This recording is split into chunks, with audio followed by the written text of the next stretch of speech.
Hello guys, welcome to a new video from the channel. This time we check how to upload an Instagram story on PC. So let's start. It's very easy to do it. So first let's right click and then let's go to inspect.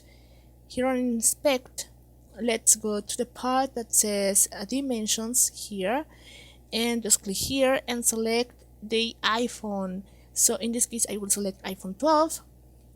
And when we are ready to do it, just upload or reload the page. And as you can see here, we have a different view from our Instagram, and we have the option, and then just click here and you can upload any picture if you prefer, or something else. You can select whatever you prefer. So in this case I will do it and select this one, and then we can add a sticker, text, or drawing. So now just do it and then just click on add the story, and then we upload in the story on our Instagram. So guys, I hope this works for you. Thank you for watching this video. Remember to subscribe and give thumb up to this video if this was helpful for you. Just waiting to upload your story, and now you can upload any story from PC.